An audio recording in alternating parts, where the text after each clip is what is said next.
Hi everyone, welcome to my cooking video. ഇന്ന് നമ്മൾ ചെയ്യാനായിട്ട് ആഗ്രഹിക്കുന്നത് ഒരു ബ്രിഞ്ചാൾ കറിയാണ്, അതായത് വഴുതനങ്ങ കറി. അത് നമുക്ക് എങ്ങനെ ചെയ്യാമെന്ന് നോക്കാം. ഇവിടെ ഞാനൊരു 400 ഗ്രാംസ് ഓഫ് ബ്രിഞ്ചാൾ എടുത്തിട്ടുണ്ട്. ആ ബ്രിഞ്ചാൾ ഞാനിങ്ങനെ തണ്ട് കട്ട് ചെയ്ത രീതിയിൽ ഇങ്ങനെ 4 ആയിട്ട് തണ്ടെടുക്കാതെ ഇങ്ങനെ കട്ട് ചെയ്തു. എന്നിട്ട് അത് നമ്മൾ സോൾട്ട് വാട്ടറിനകത്ത് ഒരു 10 മിനിറ്റ്സ് ഡിപ്പ് ചെയ്ത് വെക്കുക. അപ്പോൾ അതിനുശേഷം അടുത്ത സ്റ്റെപ്പിലേക്ക് എന്താണെന്ന് കാണിക്കാം. ഇനി ഈ കറിക്ക് വേണ്ടതായ ഒരു മസാല എങ്ങനെയാണ് പ്രിപ്പയർ ചെയ്യാൻ നോക്കാം. അതിനായിട്ട് ഞാനിവിടെ ഒരു 1/2 കപ്പ് കോക്കനട്ട് ഗ്രേറ്റഡ് എടുത്തിട്ടുണ്ട്, ഗ്രേറ്റഡ് കോക്കനട്ട്. അത് ഒന്ന് നമുക്ക് ഡ്രൈ റോസ്റ്റ് ആയിട്ട് എടുക്കുക. അതായത് ഇതിൻ്റെ കളറ് ഒത്തിരി ഡാർക്ക് ബ്രൗൺ ആകണ്ട, ഒരു ലൈറ്റ് ബ്രൗൺ കളറാകുന്നിടം വരെ, അല്ലെങ്കിൽ ഗോൾഡൻ കളറാകുന്നിടം വരെ ഇത് ഫ്രൈ ചെയ്ത് റോസ്റ്റ് ചെയ്തെടുക്കുക. ഈ കോക്കനട്ട് ഇട്ടിട്ട് അതിൻ്റെ ആ വെള്ളം ഒന്ന് അബ്സോർബ് ചെയ്യുമ്പോൾ ഒരു 1 ടേബിൾ സ്പൂണ് കസ്കസ് ചേർക്കുന്നു. അതുകൂടി ഇട്ട് ഇത് നല്ലതായിട്ട് ഡ്രൈ റോസ്റ്റാക്കി എടുക്കുക. ഒരു 2 മിനിറ്റ് കഴിഞ്ഞ ശേഷം ഞാൻ അതിലേക്ക് ഒരു 1 ടീസ്പൂണ് വലിയ ജീരകം, പെരുംജീരകം, ഫെനൽ സീഡും അതോടൊപ്പം തന്നെ ഒരു 1 ടീസ്പൂണ് ചെറിയ ജീരകം, ക്യുമിൻ സീഡ്സും ആഡ് ചെയ്തു. അതും ഒരു 2 മിനിറ്റ്സ് ഒന്ന് ചൂടാക്കുക. ഇത് റോസ്റ്റ് ആയിട്ടുണ്ട്. ഇതേപോലെ മതി, ഒരുപാട് നമ്മൾ ബ്രൗൺ കളറിലേക്ക് കൊണ്ടുവരരുത്. ഇടയ്ക്ക് അല്പം വെളുത്ത കോക്കനട്ട്, ഗ്രേറ്റഡ് കോക്കനട്ട് കിടന്നാലും കുഴപ്പമില്ല. കംപ്ലീറ്റ് ആ വെള്ളം എല്ലാം അബ്സോർബ് ചെയ്തു. എല്ലാത്തിൻ്റെ ആ പെരുംജീരകത്തിൻ്റെ, ക്യുമിൻ സീഡിൻ്റെ എല്ലാം ആ ഒരു സ്മെല്ല് വന്നു. ഇനി സ്റ്റവ് ഓഫ് ചെയ്യുക. അതിലേക്ക് ഒരു 3 ടീസ്പൂണ് മുളക് പൊടി ഇടുക, ഒരു 1/2 ടീസ്പൂൺ മഞ്ഞൾപ്പൊടി. ഇത് ഞാൻ ഓഫ് ചെയ്തിട്ടാണ്, അല്ലെങ്കിൽ ആ മുളക് പൊടി കരിഞ്ഞു പോകാനുള്ള സാധ്യതയുണ്ട്. എന്നിട്ട് ഇനി ഇത് കംപ്ലീറ്റ് കൂളായ ശേഷം നല്ല പേസ്റ്റ് രൂപത്തിൽ അരച്ച് എടുക്കുക. ഇനി ഒരു കടായി അടുപ്പിൽ വെക്കുക. അതിലേക്ക് ഒരു 4 ടേബിൾ സ്പൂണ് സെസമി ഓയിൽ, എള്ളെണ്ണ ഒഴിക്കുക. ഇതിന് എള്ളെണ്ണയാണ് നമ്മൾ യൂസ് ചെയ്യുന്നത്. അത് ഒന്ന് ചൂടായ ശേഷം ഇത്രയും സ്പൈസസ്, അതായത് ക്ലോവ്സ് ഒരു 6 എടുത്തിട്ടുണ്ട്, കാർഡമം, ഏലക്ക ഒരു 5, ഒരു സിനമൺ സ്റ്റിക്ക്.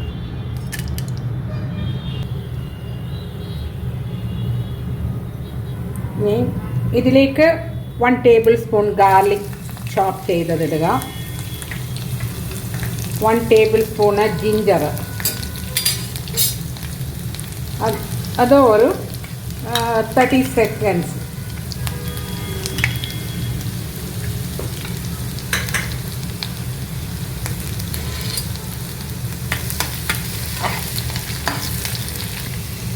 അതിൻ്റെ ആ റോസ്മെൽ മാറി അതിലേക്ക് ഒരു 2 മീഡിയം സൈസ് അനിയന് ചോപ്പ് ചെയ്തത് ചേർക്കുക.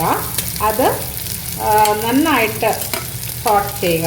അതിൻ്റെ കളർ ചേഞ്ച് ആവുന്നത് രീതിയിൽ വരത്തക്കവണ്ണം ഇത് വഴറ്റുക. ഇതിൻ്റെ കളറ് ചേഞ്ചായി ആവശ്യത്തിന് കറി ലീഫ് ഇടുക.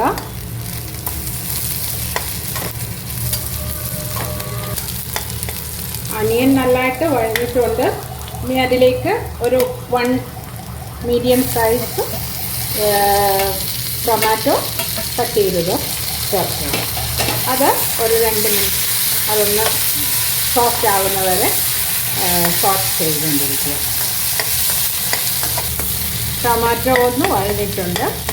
ഇനിയും അതിനുശേഷം നമ്മൾ കട്ട് ചെയ്ത് കഴുകിയ ബ്രിഞ്ചാൾ ഇടുക. ഇപ്പോൾ ഈ ബ്രിഞ്ചാൾ ഇതിനകത്തിട്ട് നന്നായിട്ട് വഴറ്റുക. മിനിമം ഒരു 3 മിനിറ്റ്സ് എങ്കിലും വേണം ഇതിൽ കിടന്ന് വഴലണം. ഇനി ഇതിലേക്ക് ഒരു 1-1.25 കപ്പ് വെള്ളം ചേർക്കുക. എന്നിട്ട് അത് നല്ലതായിട്ട് ഒന്നുകൂടെ മിക്സ് ചെയ്തിട്ട് ശേഷം ഒരു കാര്യം വിട്ടുപോയി, ആവശ്യത്തിന് സോൾട്ട് അത് ചേർക്കുക. ഞാനിവിടെ 1/2 ടേബിൾ സ്പൂൺ എടുത്തിട്ടുണ്ട് സോൾട്ട്.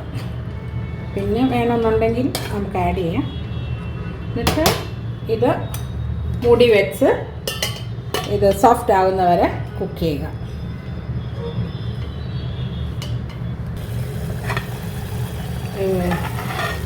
ഇപ്പോൾ 10 മിനിറ്റ്സ് കഴിഞ്ഞു. ഇനി നമ്മൾ കോക്കനട്ട്, ഗ്രേറ്റഡ് കോക്കനട്ടും എല്ലാം ഡ്രൈ റോസ്റ്റ് ചെയ്തത് അരച്ച പേസ്റ്റ് ഇതാണ് അതിൻ്റെ കളർ വരേണ്ടത്. അപ്പോൾ അതുകൊണ്ട് തേങ്ങ ഒത്തിരി ഇത് ചെയ്യരുത്. അത് ഇതിനകത്ത് ചേർക്കുക. ഇത് കഴുകി അല്പം വെള്ളം കൂടെ ഒഴിച്ച് ഒരു 5 മിനിറ്റ്സ് കൂടെ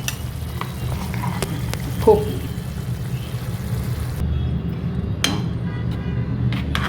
ആവശ്യത്തിന് നിങ്ങളുടെ ആവശ്യാനുസരണം ജാറ് കഴുകി വെള്ളം ഒഴിക്കുക. അതോടൊപ്പം തന്നെ ഒരു താമരിൻ ജ്യൂസ് ഒരു ചെറിയ വലിപ്പത്തോളം ഉള്ളത് എടുത്തിട്ട് ഞാൻ വെള്ളം അത് സ്ക്യൂസ് ചെയ്തെടുത്തതാണ്. ഓരോ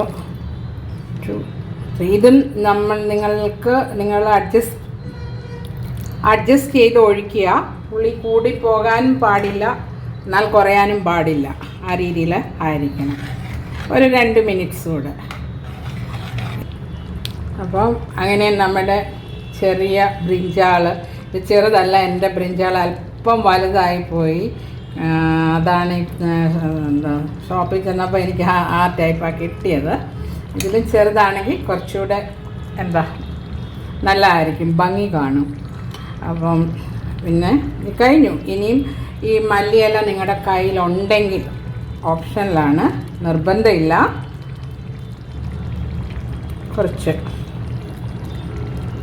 അങ്ങനെ നമ്മുടെ കറി റെഡിയായി.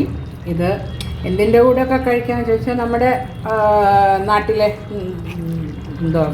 ചോറില്ലേ അതിൻ്റെ കൂടെ കഴിക്കാം.